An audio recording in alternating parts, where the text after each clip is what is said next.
सभी को राम राम। तो आइए हम हमारी श्री राम कथा आज की प्रारंभ करते हैं। सबसे पहले मानसिक भक्ति करते हुए राम दरबार के दर्शन करते हैं, उनकी छवि के दर्शन करते हैं अपने मन में। अपनी आँखों को बंद करके हम देख रहे हैं कि हमारे प्रभु श्री राम सिंहासन पर विराजे हुए हैं, हमें आशीर्वाद देते हुए, तथा माता सीता उनके साथ विराजी हुई है, हमें आशीर्वाद देते हुए। भरत भैया, लक्ष्मण भैया और शत्रुघ्न भैया पास ही में खड़े हैं, हाथ जोड़े हुए। और हमारे बजरंगबली बैठे हैं प्रभु के श्री चरणों में।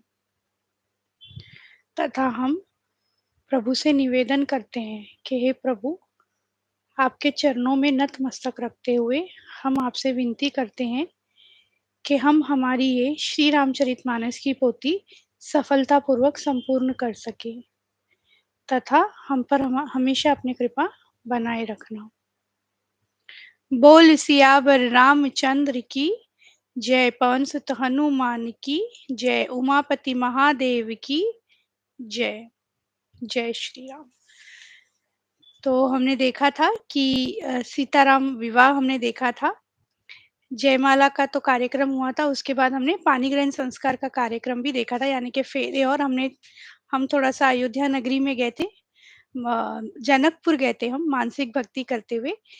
माता सीता और प्रभु के विवाह का हमने पूरा-पूरा आनंद उठाया और थोड़ा बहुत हमने नाच भी लिया, विवाह का आनंद उठाते हुए, और देखा कि सभी देवी-देवता वहाँ पे प्रस्तुत हुए हैं। और इस तरह से पानी ग्रहण संस्कार संपूर्ण हुआ।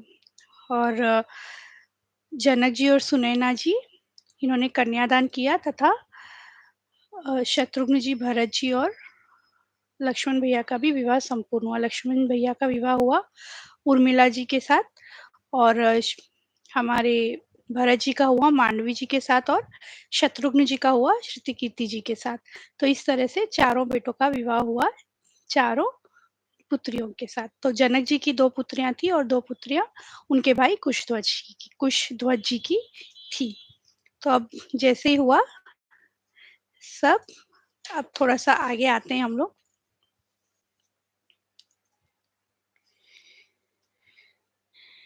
तो इस तरह से अब थोड़ा-सा वर्णन किया गया है प्रभु की छवि का। और फिर आगे-आगे करते-करते सब कह रहे हैं, देखिए उस समय नगर और आकाश में जहाँ सुनिए वहाँ आशीर्वाद की ध्वनि सुनाई दे रही है और महान आनंद छाया हुआ है।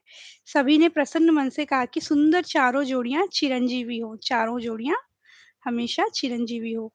योगी राज, सिद्ध, मुनीश्वर और देवताओं ने प्रभु श्री रामचंद्र जी को देखकर दुंदुभी बजाई और हर्षित होकर फूलों की वर्षा करते हुए तथा जय हो, जय हो, जय हो कहते हुए वे अपने-अपने लोक को चले। तब चारों कुमार बहुओं सहित पिताजी के पास आए। ऐसा मालूम होता था मानो शोभा, मंगल और आनंद से भरकर जनवासा उमड़ पड़ा। फिर श्री रामचंद्र जी के चरण कमलों को धोया जनक जी और ने, जो शिव जी के हृदय कमल में छिपे रहते हैं। तीनों भाइयों को श्री रामचंद्र जी के ही समान जानकर जनक जी ने उनके भी चरण अपने हाथों से धोए। चतुर और विनीत रसोइये सुंदर, स्वादिष्ट और पवित्र दाल भात और गाय का सुगंधित घी क्षण भर में सबके सामने परोस गए। देई पान पूजे जनक दशरथ सहित समाज, जनवासे ही गवन मुदित सकल भूप सिर ताज, सियावर रामचंद्र भज जय शरणम। फिर पान देकर जनक जी ने समाज सहित दशरथ जी का पूजन किया। सब राजाओं के सिरमौर चक्रवर्ती श्री दशरथ जी प्रसन्न होकर जनवासे को चले। अब प्रॉपर जनवासे की ओर फिर से जा रहे हैं। हे स्वामिन, अब सब ब्राह्मणों को बुला, सब तरह के गहनों कपड़ों से सजी हुई गायें दीजिए। यह सुनकर गुरुजी ने राजा की बढ़ाई करके फिर मुनिगणों को बुलवा दिया। तो अब क्या दीजिए, ये देखिए कह रहे हैं ब्राह्मणों को, सबसे पहले ब्राह्मणों को दान दीजिए। तो ब्राह्मण कौन आए देखिए लेने के लिए यहाँ पे। तब वामदेव, देवर्षि नारद, वाल्मीकि, जावाली और विश्वामित्र आदि तपस्वी श्रेष्ठ मुनियों के समूह आए वहां पे, जब दान दे रहे थे। गहने, कपड़े सब। ये तो बहुत बड़े-बड़े मुनि हैं, इन्हें वैसे इन सब चीज़ों की क्या ही आवश्यकता है, किंतु ये भगवान के विवाह में अपना भी एक योगदान जैसे बोलते हैं ना, बस वो ही करने आ रहे हैं और अपना आशीर्वाद देने आ रहे हैं। बार-बार विश्वामित्र जी के चरणों में सिर नवाकर राजा कहते हैं, "हे मुनिराज, यह सब सुख आपके ही कृपा कृपा कटाक्ष का प्रसाद है", क्योंकि विश्वामित्र जी ही लेके गए थे। इस प्रकार बहुत दिन बीत गए, अब ये सब चल रहा था, सब बातचीत हो रही थी। बहुत दिन बीत गए, मानो बाराती स्नेह की रस्सी से बंध गए हैं। तब विश्वामित्र जी और शतानंद जी ने जाकर राजा जनक जी को समझाकर कहा, यद्यपि आप स्नेह के वश छोड़ना नहीं चाहते उन्हें, तो भी अब दशरथ जी को आज्ञा दीजिए। हे नाथ, बहुत अच्छा कहकर जनक जी ने मंत्रियों को बुलवाया। वे आए और जय जीव करके उन्हें उन्हें मस्तक नवाया। अवदनातु चाहत चलन भीतर करहु जनाऊ भये प्रेम बस सचिव सुनी विप्र सपासद राऊ सियाबर रामचंद्र भज जय शरण। तो जनक जी ने कहा, अयोध्या अयोध्या नाथ चलना चाहते हैं, भीतर रनिवास में खबर कर दो। यह सुनकर मंत्री, ब्राह्मण, सभासद और राजा जनक भी प्रेम के वश हो गए। जनक जी ने कहा, अब रानीवास में जाके बताइए कि अयोध्यानाथ चलना चाहते हैं। फिर जनक जी ने फिर से अपरिमित दहेज दिया, जो कहा नहीं जा सकता और जिसे देखकर लोकपाल के लोगों की संपदा भी थोड़ी जान पड़ती है। तो जैसे उस समय दहेज का बहुत महत्व होता था, ये तो बहुत धन्य है कि अब दहेज प्रथा बहुत कम हो गई है काफी हद तक। मतलब बहुत ही कम हो चुकी है बहुत जगह। अभी तो ऐसा है, और ये कहीं न कहीं जिनके पास हो वो दे, और जिनके पास नहीं होते हैं वो भी आजकल यही पिता लोग कोशिश करते हैं कि पूरा प्रयास करते हैं कि बहुत ज़्यादा से ज़्यादा दहेज दें, और इसी चक्कर में ये एक बहुत बड़ी कुप्रथा थी जो हमारे यहाँ चलती थी, दहेज प्रथा, जो अब कुछ-कुछ तरीके से थोड़ी-सी कम होती जा रही है। तो उस समय ये बहुत चलती थी। वे बार-बार सीता, अब ये माताएँ देख रही हैं, माताओं को बोल तो दिया है, अब बारात जाना चाहती है। देखिए, वे बार-बार सीता जी को गोद कर लेती है और आशीर्वाद देकर सिखावन देती है, "तुम सदा अपने पति की प्यारी हो, तुम्हारा सुहाग अचल हो, और हमारी यही आशीष है।"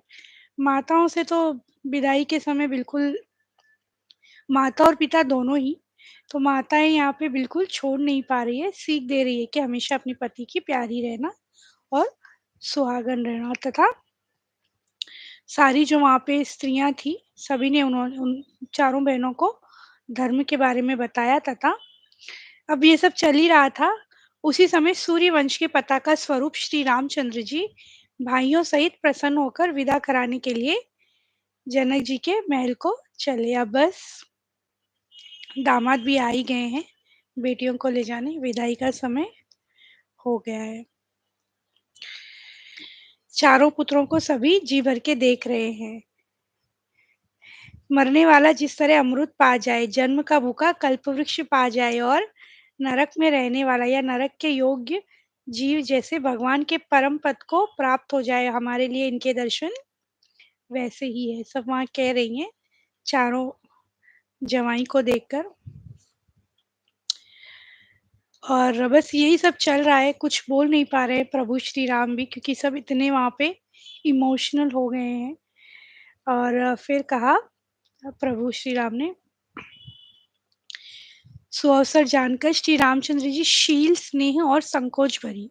देखिए, बोलने का भी एक तरीका होता है, तो ये वही प्रभु के एकदम सीखने वाली चीज़ है कि जहाँ हमें कैसे बात करनी चाहिए, वो हमें मर्यादा रखनी चाहिए उतनी कहीं पर भी। तो हमने अब आजकल तो ऐसा हो गया है, कुछ लोग मतलब बड़ी ही शादियों में भी जैसे ड्रिंक विंक करके आते हैं और बदतमीज़ी करते हैं, जो दूल्हे वगैरह रहते हैं या दूल्हे के फ्रेंड्स रहते हैं। तो वो मर्यादा हमें तोड़नी नहीं चाहिए। हम जितना भी मस्ती कर रहे हो, आनंद मज़ा ले रहे हो, किंतु मर्यादा हमें नहीं तोड़नी चाहिए। तो देखिए, श्री रामचंद्र जी शील, स्नेह और संकोच भरी वाणी से बोले। अभिमान से नहीं कि भई मैं तो जवाई हूँ, मैं जो चलो अब भेजो। शील स्नेह, यही तो ख़ासियत है प्रभु श्री राम की कि वाणी उनकी बड़ी ही मीठी है। महाराज अयोध्यापुरी को चलना चाहते हैं, उन्होंने हमें विदा होने के लिए यहाँ भेजा है। हे माता प्रसन्न मन से आज्ञा दीजिए और हमें अपने बालक जानकर सदा स्नेह बनाए रखिएगा। अब अयोध्या जाना है, पिताजी का आदेश है। इन वचनों को सुनते ही रनिवास उदास हो गया। चारों पुत्रियां जाने वाली है, उदास हो गया मन।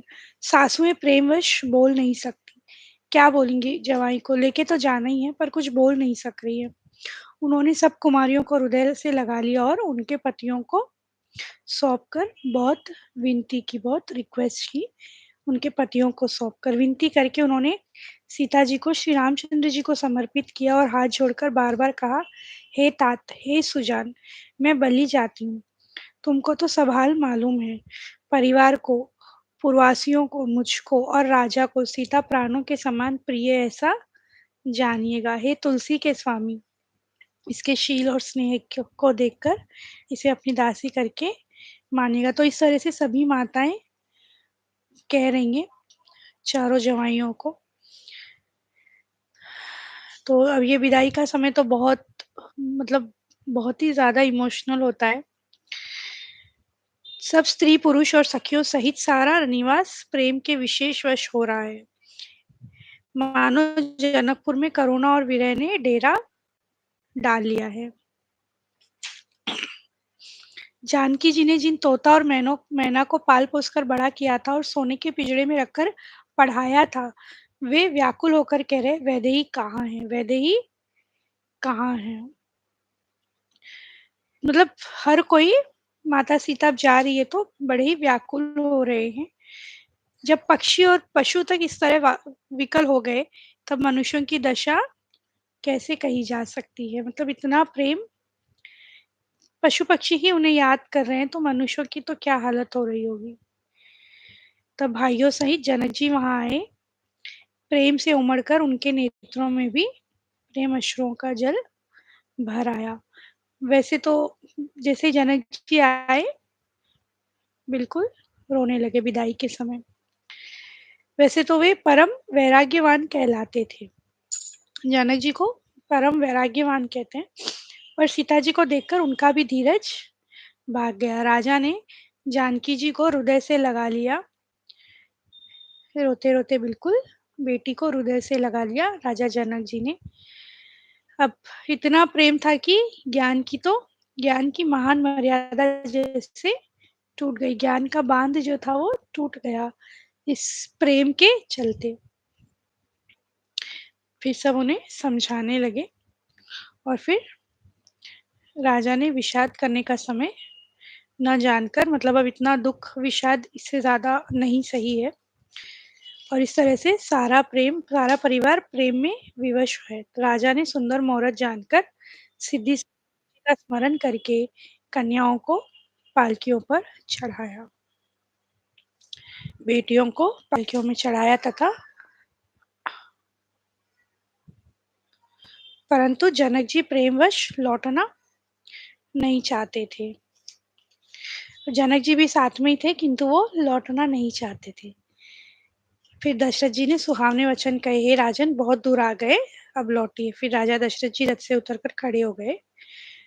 अब कहा, बहुत दूर आ गए आप, बेटियों को छोड़ते छोड़ते अब आप प्रस्थान कीजिए वापस। आज हम कथा को यहीं पे विश्राम देते हैं। मुझे अब हम वापस कल मिलेंगे इसी समय पर। आज के लिए कथा को हम यहीं विश्राम देते हैं। तब तक के लिए प्रभु श्री राम का नाम लेते रहे। आइए हमारी अपनी चौपाई एक हम ले लेते हैं जल्दी से और फिर कल मिलेंगे। हो मंगल भवन अमंगल हारी, द्रवहु सुदशरथ अजर बिहारी राम। सिया राम जय जय राम, राम सिया राम जय जय राम। बोल सियावर रामचंद्र की जय, पवन सुत हनुमान की जय, उमापति महादेव की जय, बोलो भाई सब संतन की जय। जय सिया राम। तो कल हम फिर इसी समय पर मिलेंगे।